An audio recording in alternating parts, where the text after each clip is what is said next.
Hello, this is going to have to be real quick. It's probably the shortest video I'm going to do. The film of the day has to be The Worst Person in the World, directed by Joachim Trier, who's mainly renowned for very tough, challenging, nerve-shredding movies. But this is, of all things, a straight-up relationship comedy romance that reminded me of Nora Ephron and David Mitchell, the one who wrote One Day, and maybe even Richard Curtis. I simply can't believe that Joachim Trier, working with his longtime screenwriter Eskil Vogt, has done this.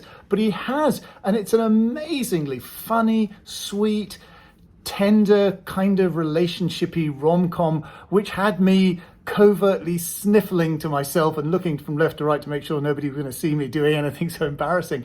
Renate Reinsve is the relative Norwegian newcomer who plays Julie, who is a young 20-something woman in Oslo making sense of life and making sense of relationships. And she falls for the badass, smoldering comic book artist played by Anders Danielsen Lee, who is a long-time Joachim Trier player, who is very, very potent and very, very charismatic in the role.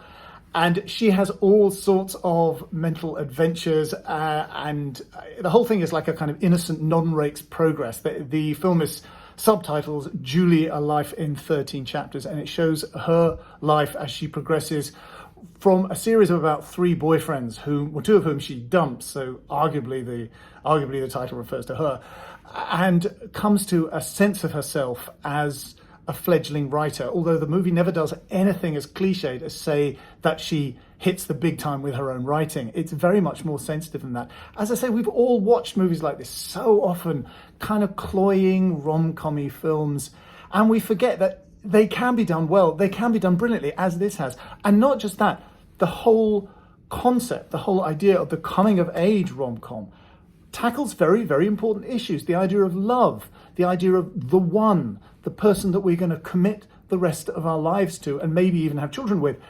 That is a hugely important question, and we tend to kind of wrinkle our noses a bit at rom-coms and relationship dramas like this, as if what they're talking about is just silly or specious or irrelevant, and they're not at all. They're absolutely great, and this is so good. I think Renate Reinsve is she's a star as born. I mean, she's like Alicia Vikander or Lily James or something. She's going to be very, very big. She's certainly brilliant here, and Anders Danielsen Lee is, as ever, a real charismatic presence. So this is such a great film. That's all I've got to say today.